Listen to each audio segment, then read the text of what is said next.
Halo semuanya, Assalamualaikum warahmatullahi wabarakatuh. Perkenalkan, saya Kirsi Halimatu Sadiah, mahasiswa semester 1 Universitas Islam Negeri Sultan Maulana Hasanuddin Banten, Fakultas Ekonomi dan Bisnis Islam, Program Studi Perbankan Syariah. Di sini saya akan memaparkan materi mengenai karakteristik ajaran Islam dalam bidang sosial yang merupakan tugas mata kuliah Metodologi Studi Islam. Baik teman-teman, yang pertama di sini saya akan membahas tentang karakteristik terlebih dahulu. Menurut Kamus Besar Bahasa Indonesia, karakteristik dapat diartikan sebagai sesuatu yang mempunyai ciri khas atau karakter tersendiri. Sedangkan ajaran Islam merupakan ajaran yang dibawa oleh Nabi Muhammad dengan berpedoman kitab Al-Quran dan merupakan wahyu yang diturunkan dari Allah Subhanahu wa Ta'ala. Dari pengertian tersebut dapat kita simpulkan bahwa ajaran Islam mempunyai karakteristik atau sifat khusus tersendiri.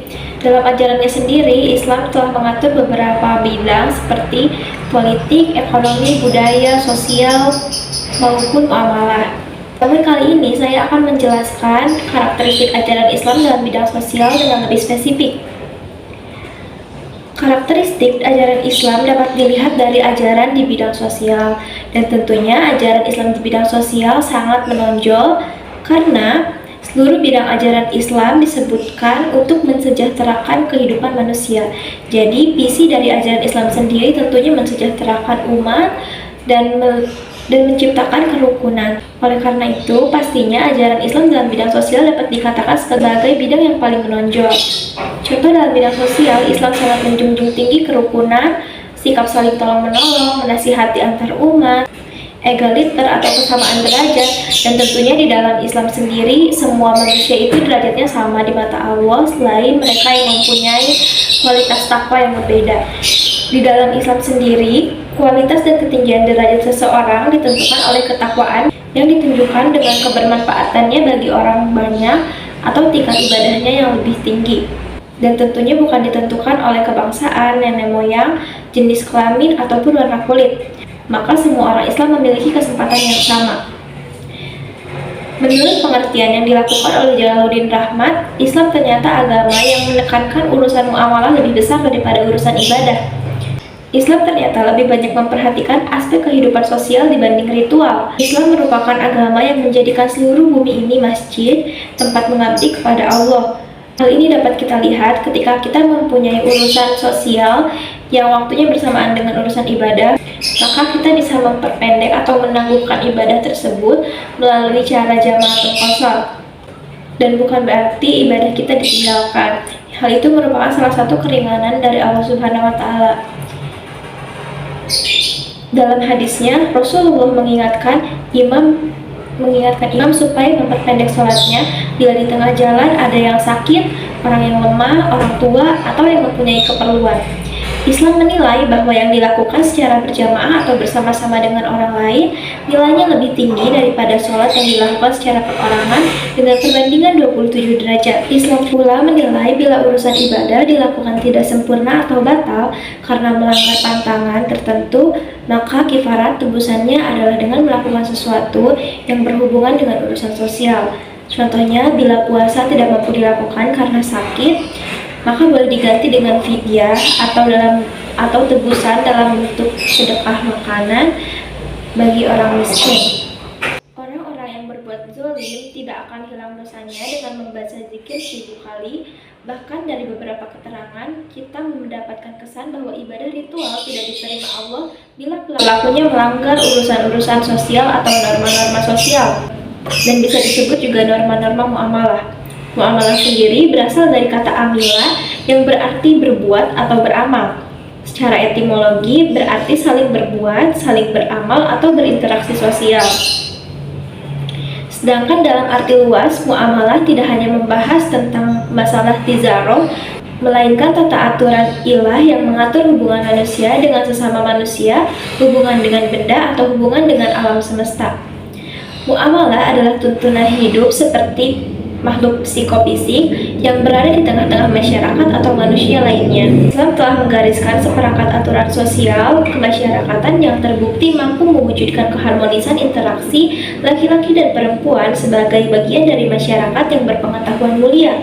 Dengan merujuk pada aturan Islam, An-Nijham al-Ijtimai fi al-Islam, Daulah Kifalah menerapkan sistem istimewa berdasarkan syariah, bukan nilai-nilai barat yang rusak karena mengadopsi prinsip liberalisme atau kebebasan. Kekacauan tatanan keluarga di negara-negara barat saat ini memberikan kontribusi besar bagi kehancuran peradaban kapitalisme barat. Semua itu bermula dari rusaknya pola interaksi laki-laki dan perempuan. Sebaliknya, peradaban emas kaum muslimin yang terwujud ketika umat berada di bawah naungan Khalifah Islam juga disumbang oleh tata pergaulan Islami yang luhur yang didukung oleh kerjasama, bukan persaingan laki-laki dan perempuan untuk meraih keridhaan Allah Subhanahu wa Ta'ala. Keluarga yang dilahirkan dari interaksi semacam ini terbukti menjadi benteng kokoh bagi pembangunan kepribadian masing-masing anggota keluarga, yang membentengi dari setiap ancaman, ujian, fitnah. Pada gilirannya, ia mampu mewujudkan masyarakat yang khas dan tentram. Perkataan sosial berarti setiap aktivitas atau kegiatan manusia di dalam masyarakat. Hal ini juga apabila dihubung kaitkan dengan manusia, membawa pengertian kepada kelakuan atau sikap yang dipengaruhi oleh pengalaman-pengalaman dan tingkah laku orang lain yang telah lalu atau semasa, sama ada secara langsung maupun tidak langsung. Manusia sejak dulu hingga kini dapat mewujudkan kehidupan masyarakat mereka menurut berbagai teori sosial. Islam sebagai al-din yang bersifat rabani meletakkan asas-asas utama kehidupan sosial yang bersih dan tentunya sangat seimbang. Masyarakat atau society menurut Islam adalah suatu penggabungan manusia yang diwujudkan melalui ikatan undang-undang rabani bagi mencapai tujuan kehidupan masyarakat yang harmoni dan aman dan damai. Merupakan suatu aturan hidup berdasarkan pada tauhidullah dan kepatuhan terhadap ilahiyahnya. Sistem sosial Islam merangkumi keseluruhan hubungan masyarakat yang saling kait-mengait di antara satu sama lain, dan kekuatannya terletak pada undang-undang yang mengendalikan sistem tersebut. Dalam peraturan sosial Islam, undang-undang Allah mendahului masyarakat dan menguasainya. Peraturan-peraturan sosial yang selainnya yang tidak didahului oleh undang-undang dan peraturan Allah digunakan untuk memenuhi kepentingan-kepentingan yang menurut tanggapan akal dan hawa nafsu manusia. Undang-undang kepada sistem bukan Islam berubah menurut perubahan masyarakat, sedangkan undang-undang rabani tetap dan tidak menjabarkan perjalanan masyarakat menyimpang daripada yang ditetapkan oleh Allah. Setiap agama mempunyai karakteristik ajaran yang membedakan dengan agama-agama lainnya. Agama yang didakwahkan secara sungguh-sungguh diharapkan dapat menyelamatkan dunia yang terpecah belah dalam berbagai bagian. Perpecahan saling mengintai dan berbagai krisis yang belum diketahui bagaimana cara mengatasinya. Tidak mudah membahas karakteristik ajaran Islam karena ruang lingkupnya sangat luas, mencakup berbagai aspek kehidupan umat Islam, dan untuk mengkaji secara rinci semua karakteristik Islam perlu dilakukan, kita perlu menelusuri mulai dari risalah Allah terakhir dan menjadi agama yang diridhoi Allah untuk di dunia dan seluruh umat manusia sampai datangnya hari kiamat. Nilai-nilai sosial dalam ajaran Islam tentunya sangat menekankan bahwa manusia harus selalu berdampingan dan tidak ada derajat manusia yang dapat dibedakan selain menurut keimanannya, apalagi antara laki-laki dan perempuan. Islam selalu menekankan bahwa umat manusia harus hidup dengan rukun, damai, adil, bahkan bijaksana. Dan hal itu semua merupakan bekal untuk kita semua dapat menjalani kehidupan sosial di dunia. Kita semua harus dapat menjalankan ajaran-ajaran tersebut yang merupakan karakteristik agama tersendiri yang tentunya sudah ada dengan pedoman Al-Quran. Yang tentunya sudah ada dalam pedoman kita semua, yaitu Al-Quran. Karakteristik ajaran Islam secara dominan ditandai oleh pendekatan normatif, historis, dan filosofis. Ajaran Islam memiliki ciri-ciri yang secara keseluruhan amat ideal. Islam agama yang mengajarkan perdamaian, toleransi, terbuka, kebersamaan, egaliter, kerja keras yang bermutu, demokratis, adil, seimbang antara urusan dunia dan akhirat. Islam juga memiliki kepekaan terhadap masalah-masalah sosial kemasyarakatan. Islam dalam kesehatan mengutamakan pencegahan daripada penyembuhan. Bidang kesehatan memperhatikan segi kebersihan badan, pakaian, makanan, minuman, tempat tinggal, dan lingkungan. Islam juga tampil sebagai disiplin ilmu, yaitu ilmu keislaman dengan berbagai cabangnya. Karakteristik Islam yang demikian ideal itu tampak masih belum seluruhnya diketahui dan diamalkan. Antara ajaran Islam yang ideal dengan kenyataan umatnya masih ada kesenjangan. Hal ini memerlukan pemecahan antara lain dengan merumuskan kembali metode dan pendekatan dalam memahami Islam. Dan teman-teman, sebenarnya ada yang harus kita ketahui mengenai kaitan ajaran Islam dengan bidang sosial itu sendiri. Yang pertama, ilmu sosial seharusnya dapat digali dari nilai-nilai agama menjadi ilmu yang mampu mengatasi berbagai problematika yang ada dalam kehidupan yang semakin modern ini. Sebagaimana yang kita ketahui bahwa pedoman kita Al-Quran merupakan pedoman sepanjang zaman yang ilmunya dapat kita gali dan tak akan ada habis-habisnya, dan itu tidak akan lekang oleh waktu pula. Yang kedua, ilmu sosial yang bernuansa Islam bisa dijadikan sebagai alternatif untuk membekali diri menghadapi era globalisasi yang tandanya sudah mulai kita rasakan.